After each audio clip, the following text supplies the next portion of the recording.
Hello. Are you ready? Legal professionals of Reddit, what's the funniest way you've ever seen a lawyer or defendant blow a court case?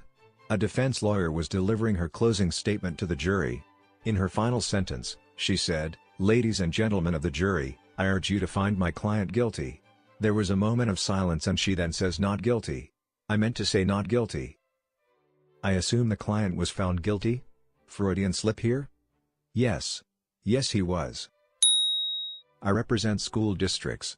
One of my clients has a farm that is used to teach agricultural science to the students. The manager of the farm decides to brutally euthanize a ton of chickens in full view of a group of elementary school students. Sometimes, farms have to euthanize chickens. That wasn't the problem. The problem was that he was whacking the chickens over the head with a hammer. And he had to whack each chicken like 5 to 6 times before they died because he's apparently some kind of psychopath. The poor chickens were not dying. That didn't deter him. If one refused to die, he'd just toss the chicken on the ground and try again with another one.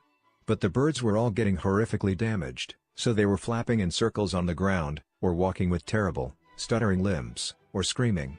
One of the kids recorded it and Jesus Christ, it was awful to watch. So, I recommended the school district fire him immediately because holy hell. He sued. For gender discrimination. A guy tried talking himself out of jail time for a probation violation. In the process, he admitted to crashing his car while high on meth. He wasn't even charged with drug use. He just admitted to a DUI. Needless to say, a few days later I saw the defense attorney on the elevator, and he admitted that it may have been a bad move to let the defendant take the lead on his statements. Yeah. No shit. A short one. The judge recused himself from a criminal case, publicly stating that he knew the defendant and he was a son of a bitch and guilty as hell. My brother was on a jury back in the days of MySpace. She had been hit by a big rig during foggy weather. She was suing for a back injury. The last day of the trial they asked her if she has a MySpace account and brought up her site for the jury to see. I think all profiles were open then. There's a picture of her dancing on the hood of a car, and right next to it is a text exchange of her saying that she shouldn't go out too much, because her lawyer says that she has to look injured. Needless to say, she lost that case. My father is an attorney, and he always had a story for us when we'd ask him this question. He tells it way better than I do, but I'll give it a shot. Some dude was allegedly smashing a wall with a sledgehammer with others in order to break into a private property. The cops rolled up, and he's the only one to get caught. Fast forward a few months, and this guy's in court. Apparently a cop says something about how the defendant was the only one caught, but there were 2 other men who fled on foot and couldn't be apprehended. My father's client's face lights up in an aha moment and immediately tells the judge, "Not true, there were 4 of us." I guess he thought if he could disprove something that they said he'd be let go. Safe to say he was found guilty of vandalism. My father says the judge just kind of sighed, and told my father it would be a good idea to keep his client quiet. I'm an attorney and I heard about a hearing where there were several criminal defendants before the judge. The judge noticed a strong pot smell in the courtroom and asked if any of the defendants had pot on them. No one came forward and the judge proceeded, but the odor became stronger and stronger. Finally the judge demanded the perpetrator to come forward. Finally one of them came forward and had several bags of weed on him. I'm not sure what the charges were before him that day, but I wouldn't want to have been his attorney. Who brings weed to a courtroom? I observed a case where the plaintiff attorney played Michael Jackson's Man in the Mirror as his closing argument to evoke an emotional response in the jury. He lost. Raffle. Not an exact fit for the answer, but I once worked at a company where we found out that a lawyer was trying to arrange a class action suit against us, before it got off the ground. We found out because this lawyer attempted to email her client, but accidentally emailed us instead. With all the details of the class action.